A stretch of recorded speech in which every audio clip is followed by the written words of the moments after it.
வாழ்க வையகம் வாழ்க வையகம் வாழ்க வளமுடன். குரு புகழ் வாழ்க, குருவே துணை. இப்போ நம்முடைய வேதாத்ரி மகரிஷியுடைய உடற்பயிற்சி, அற்புதமான உடற்பயிற்சி. இது ஒரு 9 நிலைகளில் நமக்கு கொடுத்துருக்காரு. நம்முடைய கைப்பயிற்சியில் ஆரம்பித்து இந்த ரிலாக்ஸேஷனுங்கிற உடல் தளர்த்தல் வரைக்கும் 9 நிலைகள். இப்படி ஒரு முழுமையான பயிற்சியாக இருக்குது. ஆனால் இதில் நம்ம எல்லாருமே பெரும்பான்மையான ஒரு தவறு பண்ணுவோம். என்ன அப்படின்னா, நம்ம மகராசனம் அந்த ஒரு நிலை ஒரு 1, 2 இந்த மல்லாந்து படுத்து பண்ணுறது, குப்புறப்படுத்து பண்ணுறது, இது ரெண்டையும் முடித்தோடனே நம்ம அதோட மங்களம் பாடிடுவோம், அதாவது முடிச்சுடுவோம். அதுக்கு மேலே நமக்கு இந்த மசாஜ், அக்கு ப்ரெஷர், கடைசியான உடல் தளர்த்தல் இதெல்லாம் முழுமையாக பண்ண மாட்டோம். இதுதான் பெரும்பான்மையானோர் பண்ணக்கூடிய ஒரு தவறு.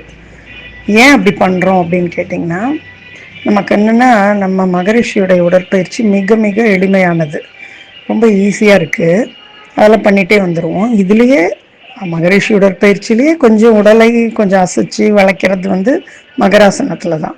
ஸோ அதை பண்ணும்பொழுது நமக்கு ஏதோ பெரிய ஒரு சாதனை பண்ணுற மாதிரி ஒரு திருப்தி வந்துடுது. அது முடித்தோடனே முடிச்சிட்டோம் அப்படின்னு அடுத்த 2த்துக்கும் முக்கியத்துவமே கொடுக்க மாட்டோம்.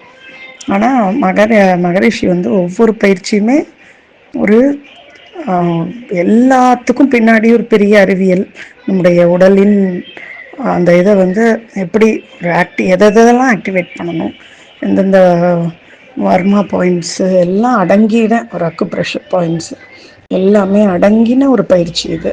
அதனால் நம்ம எதையுமே அலட்சியமாக விடக்கூடாது.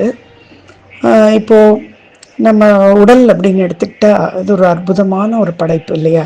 இப்போ இந்த உலகத்தில் இருக்கக்கூடிய ஜீவராசிகள்லேயே மிக உயர்ந்த ஒரு பிறவி, ஒரு படைப்புனா அது மனிதன் அப்படின்னு சொல்கிறாங்க.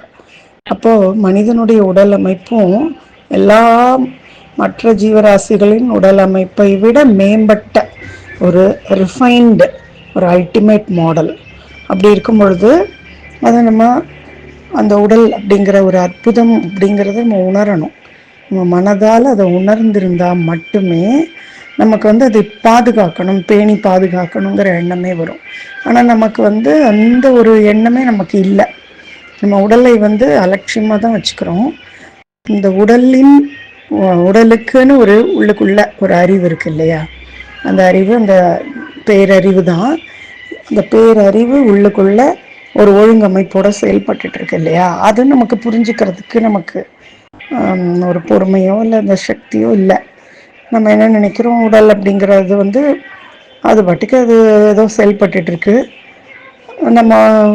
நம்ம வேலைகளை நம்ம பாட்டுக்கு பார்த்துட்ருக்கோம், அப்படியே விட்டால் கூட பரவாயில்ல. நம்ம என்ன பண்ணுறோம்னா, அந்த உடலை அதை டிஸ்டர்ப் பண்ணுறோம். அதோடைய ஈக்குவலிபிரியம் அப்படிங்கிற ஒரு சமன்பாட்டை நம்ம ரொம்ப தொந்தரவு பண்ணிகிட்டே இருக்கோம். என்ன அப்படின்னா, இப்போ உடல் எப்போ ஒரு சமன்பாட்டோடு இருக்கும் அப்படின்னா, நம்மளுடைய வாத பித்த கபம் அது ஒரே சீராக இருக்கணும், அதிகமாகவோ குறையவோ கூடாது. இதுக்கு நம்ம என்ன பண்ணணும்னா, ஒரு இயற்கை விதிகளை மதித்து நடந்தாலே போதும். அதாவது பசிச்சா சாப்பிட்றது, தூக்கம் வந்தால் தூங்கணும், கழிவுகள் வெளியேற்றம் ஒழுங்காக நடக்கணும், அது மாதிரி உடல் ஓய்வு கேட்டால் கொடுக்கணும். ஸோ இதையெல்லாம் தாகம் எடுத்தால் தண்ணி குடிக்கணும். இதையெல்லாம் நம்ம ஒழுங்காக கவனித்து பண்ணாலே போதும், நமக்கு சமன்பாடு நன்றாக நடக்கும். வாழ்க வளமுடன். இந்த உடலின் சமன்பாடை ஒழுங்காக வச்சுக்கிட்டாலே போதும். இந்த உடல், இந்த வாத பித்த கபமே ரத்த ஓட்டம், வெப்ப ஓட்டம், காற்று ஓட்டமாக இருக்குது. இந்த ஓட்டங்களை நம்ம சரி பண்ணுறதுக்கு தான் நமக்கு உடற்பயிற்சி. நம்ம உணவு முறை, வாழ்க்கை முறை ஒழுங்காக வச்சுக்கிட்டு இந்த உடற்பயிற்சிகளையும் சேர்த்து செய்யும் பொழுது அது அழகாக இந்த 3ம் சமநிலையில் நம்ம மெயின்டைன் பண்ணிக்கலாம். அப்போ உடலுக்கு எந்த தொந்தரவும் இருக்காது, அதனால் மனதிற்கும் எந்த தொந்தரவும் இருக்காது. ஸோ அப்படிப்பட்ட ஒரு பயிற்சி அழகாக வடிவமைத்து நமக்கு மகரிஷி கொடுத்துருக்காரு. இந்த பயிற்சிகளை செய்யும் பொழுது நம்ம முழுமையாக செய்யணும். ஆரம்பத்துலேருந்து இப்போ நம்ம கைப்பயிற்சி, கால் பயிற்சி, அப்புறம் கண், மூச்சு பயிற்சியெல்லாம் செய்யும்பொழுது நமக்கு வெளிப்புறமாக கூட நமக்கு ஓரளவு உணரக்கூடிய உறுப்புகளுக்கு நம்ம பயிற்சி கொடுக்குறோம். நல்லா பண்ணிகிட்டே வந்துடுவோம். அப்புறம் மகராசனம் முதுகு தண்டுக்கான பயிற்சின்னு நம்ம அதை பண்ணிவிடுவோம். ஆனால் இந்த மசாஜ் அப்படிங்கிறதும் அக்கு ப்ரெஷர் அப்படிங்கிறது உள்ளுக்குள்ள ஓட்டங்களுக்கான ரிலாக்ஸேஷன் இதெல்லாமே என்ன ஆகும் அப்படின்னா, இதெல்லாம் உள்ளுக்குள்ளே இருக்கக்கூடிய நமக்கு தெரியாத நம்மளால் பார்க்க முடியாது இந்த உறுப்புகள் அதில் ஓடக்கூடிய மின்சார காந்த ஓட்டங்களை நல்ல சீர் பண்ணி விடுறதுக்கான ஒரு பயிற்சிகள். நம்ம அதை வந்து உள்ளுணர்வாக செய்யணும். மகரிஷி சொல்லியிருக்காரு, இந்த அக்கு ப்ரெஷர் பயிற்சியை அவர் வந்து அவ்வளோ ஒரு பெரிய கலை. இந்த அக்கு ப்ரெஷர் அக்கு பங்க்சர் நம்முடைய நாட்டில் மறைந்து விட்டது. இங்கே தோன்றினாலும் சைனாவில் தான் வந்து அதை ரொம்ப எடுத்துக்கிட்டு போய் நல்லா அதை ஃபாலோ பண்ணிகிட்ருக்காங்க. இங்கே மறைந்து விட்டது. ஆனால் அதை வந்து வேறு மாதிரி வாழ்க்கை முறையிலேயே நமக்கு வந்து அதை புகுத்திட்டு இது ஒரு தனியாக ஒரு இதுவாக பண்ணுறத நிறுத்திட்டு இங்கே கண்டுபிடிக்கப்பட்டாலும் இதை வந்து அவங்க அப்படி மாற்றிட்டாங்க. நம்ம முன்னோர்கள் தனியாக அது ஒரு மருத்துவ முறையாக இல்லாமல் என்ன பண்ணியிருக்காங்கன்னா வாழ்க்கை முறையாக நம்ம காலை பிடிச்சி விடுறது.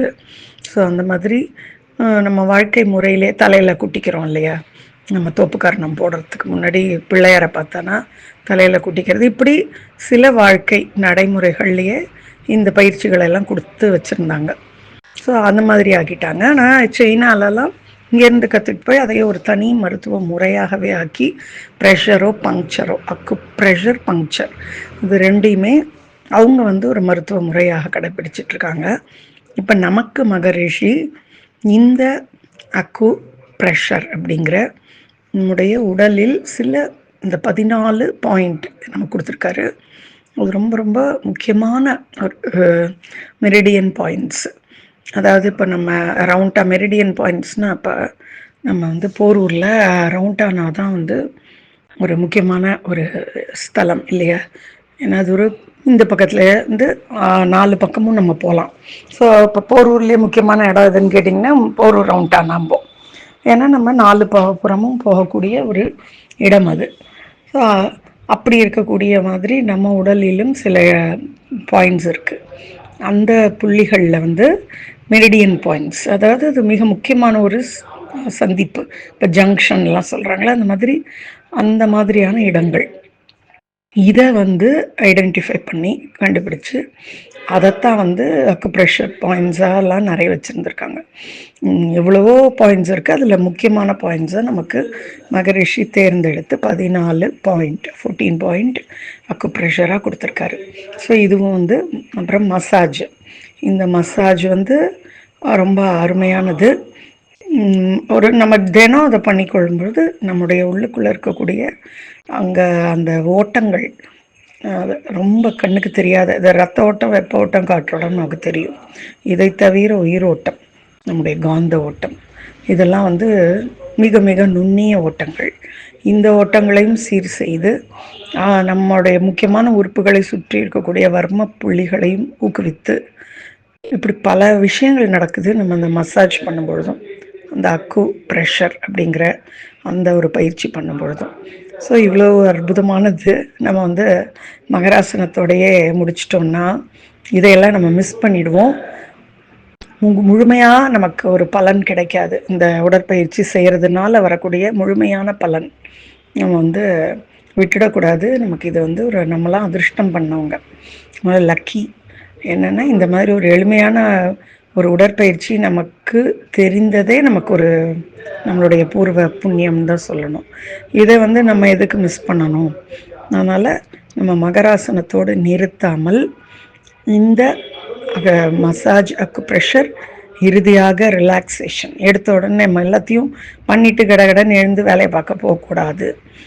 அப்போது நம்ம இவ்வளோ நேரம் செய்ததற்கான பலனை அனுபவிக்கணும்னா அதை வந்து லாஸ்ட்டாக நல்ல படுத்து அந்த ரிலாக்ஸேஷனுங்கிற உடல் தளர்த்தலை செய்து முடித்து நல்ல முழுமையாக இந்த பலன்களை அனுபவிக்கக்கூடிய வகையில் இந்த உடலையும் தயார் செய்து இந்த மாதிரி பண்ணிட்டு தான் எழுந்துக்கணும் நம்ம. அதனால் கட்டாயமாக நம்ம மகராசனத்தோடு மங்களம் பாடக்கூடாது. வாழ்க வளமுடன். அதை நம்ம அனைவரும் கடைபிடிப்போம்.